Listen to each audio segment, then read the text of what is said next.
Hello everyone, welcome to the Union Pacific Railroad Evanston Subdivision and a special 1-year anniversary of working on the layout.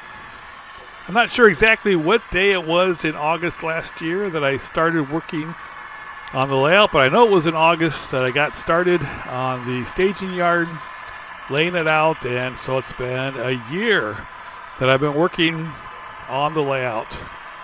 This is episode 32 of season 2022, and my name is Daryl Kruse, your host for this episode and this special celebration. And it doesn't seem fitting, but not really much of a celebration because after 1 year, I have some pretty severe burnout on building bench work and laying track. Did not get a whole lot done today. Had a hard time getting motivated, plus I kind of ran into a glitch on some wiring. But I did get some things done, and I will share that with you this week or in this update, and hopefully we'll get more bench work and track going next week. One thing I did do is add lighting to the lower level. If you remember last week, I added the West Vaco Trona mine and plant area, which is 2 feet wide and extends over the lower level quite a bit. Created quite the shadow, so I did invest in some $16 LED strip lights from Amazon, and it was enough to double back. So there's one, this is one long strip, and I did it on the fascia and then also on the wood. So it's one pass, it's going on the fascia facing towards the backdrop. The second pass, it's going straight down from the wood. I did also lay some track here. Last week I only had one track done. Now I have both tracks with the turnout laid there, but did not extend the bench work any. And I did not get the main line extended at all, although I do have both tracks in now. As I said, I've been kind of burned out on building bench work, and I'm at the point right now where I got quite a bit to do yet, so I can't really see the light at the end of the tunnel. So I just have to kind of force myself here. This is what I have left to do from here. I think it's about 65 feet, so I have to go in those curves in that little alcove there above the Echo Canyon and then above the Wholesome Cement area. This is going to be Devil's Slide and the Taggart Tunnels. So I have to go above there and then all along this wall here. And then in this corner is going to be the Aspen Tunnels, which will be above Morgan. So I got quite a bit to do. When I get it done, it will be a great celebration. And I'll have a complete loop done. I wanted to do some wiring. This is my somewhat organized wiring. All those components are for the lower level. Then right here I have a BDL 16 that's going to power the upper level. So there is a power management board there, and the BDL 16 for the 16 blocks controls from Morgan all the way through the peninsula, both sides of the peninsula. This kind of gives you an idea where these components are. I got kind of a glitch there. I did not have the 44-pin edge connector. There you see across the way the stereo, that's where the main command station is. I also, for some reason, got myself going on working on backdrops. I used a software program called GIMP, which is a free Photoshop photo editor. And I wanted to get all the skies the same color. So if you notice, all the skies match up. So I used GIMP to take my photographs, and I replaced all the skies with the same sky, same shade. So it looks consistent from one to the other. And so it's actually turned out pretty good. You're going to have to imagine it with some western trees. I have some trees left over from the N-scale layout, which are Midwestern trees. So it's going to be different kinds of trees there. So that's pretty much all I got done. Did not get much more. We're going to see some trains running through the backdrops and then also running through the lighted lower level underneath West Vaco. So here we see a real nice tank train, crude oil tank train coming up through the upper level, through the helix. And I am going to have a window there. I'm going to have kind of like a sliding door type of window. So you are going to be able to watch it come up. And then this looks pretty good, I think. I'm pretty happy with the way these backdrops turned out. Again, I'm going to use different trees and different things to detract from the transition from one to the other. These are 2-foot by 8-foot poster prints from Walgreens, and I put 2 backdrops on each 2 by 8 foot. So the ones that I put up on the upper level here are actually only 1 foot wide and 8 feet long. And I have 6 of them here.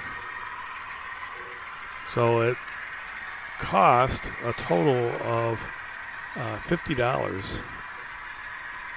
So you can get one poster, 2 by 8 foot poster for $16. And I get, so this is only 3 posters that made,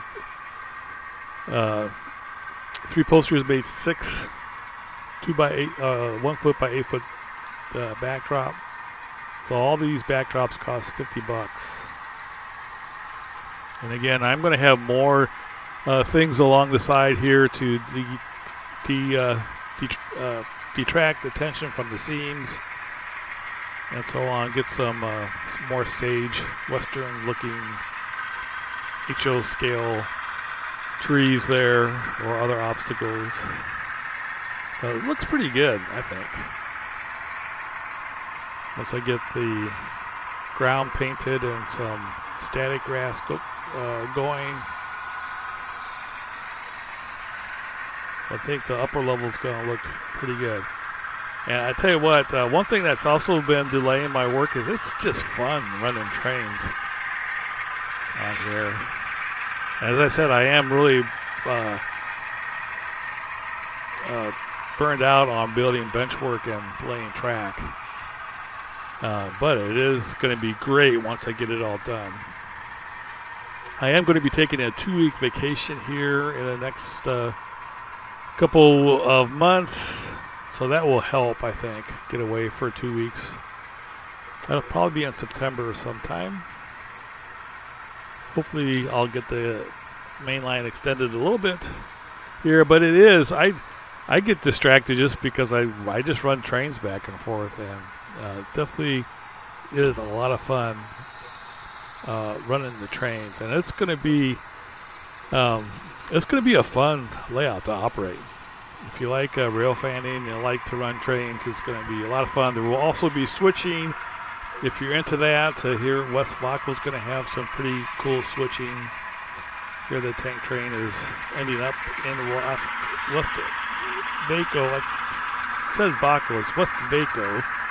It's the correct pronunciation.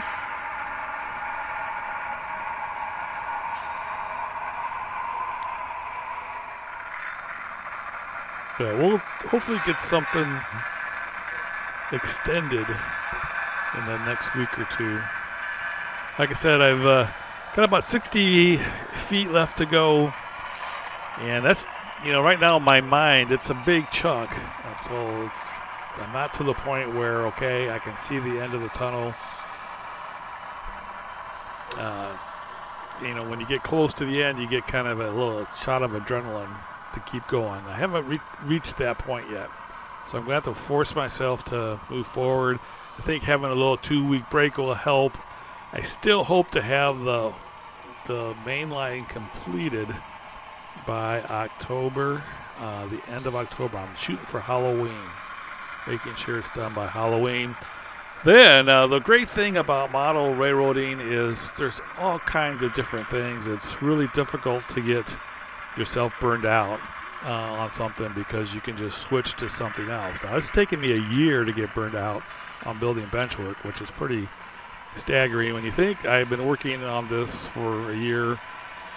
A few breaks here and there, but it's been pretty much 20 hours a week for 52 weeks. And so it's taken that long to get burned out on building bench work. But what's great is once I get the bench work all done, I can switch to doing all kinds of different things. I can start weathering cars if I want to, weathering engines. I could do that. I can start working on putting in the yard when I can start getting some operations going. For that, I can do painting, put in scenery. I can add static grass. I can do some more electrical stuff. I can, work really hard on making sure everything operates. Swapping out couplers. I mean, there's just all kinds of different things that require different kinds of skills, different, types of abilities, and have different kinds of results. And it just, it's a great thing about model railroading. There's just so many different things that you can do. It's really hard to get burned out on it, especially when you have a huge layout and some pretty cool trains to run. So here we have a coal train heading from just west of the Aspen tunnels, which is as far as I've gotten on the lower level. And it went through the Evanston Yard area and is now heading towards Wasatch. This is a Athern Tier 4 GEVO and a Progressive Leasing SD70. I think it's SD75. Taking it back. SD75M. Blowing the horn for the crossing.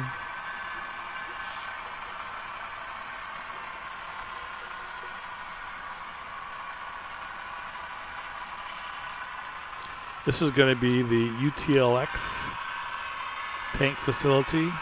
This will have a 3-track yard and a couple of spur tracks for the maintenance shed.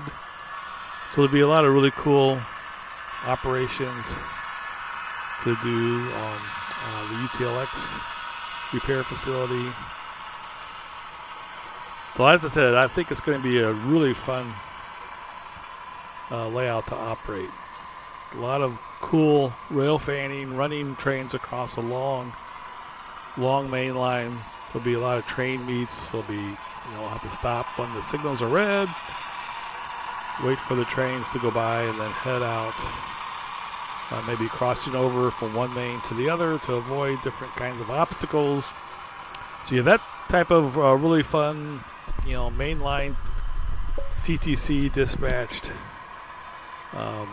Class 1 mainline running, and then there will be operations at the UTLX repair facility, at the West Vaco Trona mine and plant, and then also Wholesome Cement and Evanston Yard, where trains will terminate and also originate at.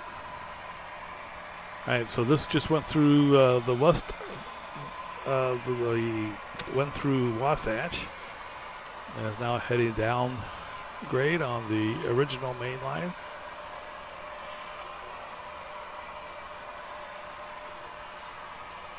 The original main line has some of the steepest grades. So this is going down the grade. It's not very steep right here, but once it gets past Kerrville, it's 1.7%. grade going down. And so one of the things I really like to do on the layout is turn the dynamic brakes on going down. So if you listen closely, you'll hear the switch over from the motive power running, switching over to the dynamic brakes.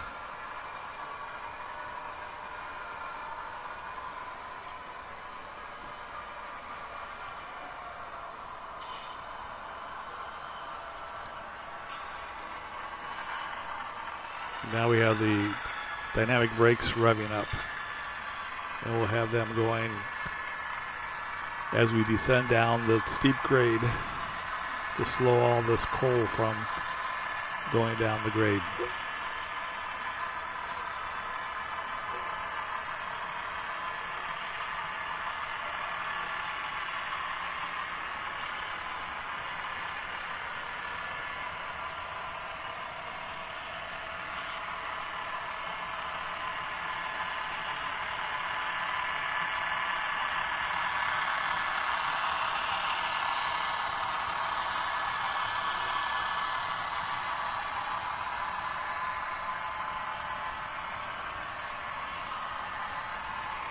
This is the original main line with more curves, sharper curves, and steeper grades.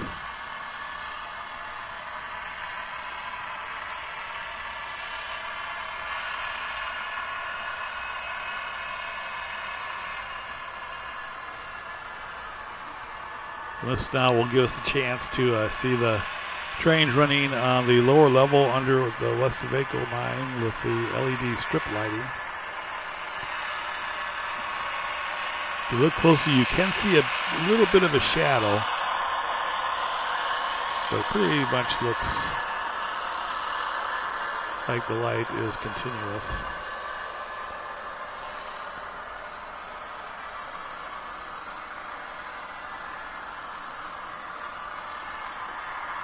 Now, one thing, this view here is lower than anybody's height, and I may have to put some covering under the upper level so we don't have that exposed wood like that. I have to think about that. This is like eye level here. Actually, this is for someone much shorter than me. That's somebody like 5'5" would be at this level here. There's someone who's shorter than I am. I'm 6'2". With somebody really, really short, you have to be like a child almost. My eye level is when I can just see the top of the wood of the upper level. So I think it's going to turn out pretty good. All right, I hope to get motivated this week, so we have more to show next week. Thanks so much for tuning in and watching and following the progress on the layout. I really appreciate it. Be sure to subscribe, like, comment, support. Thank you so much. Take care, everyone.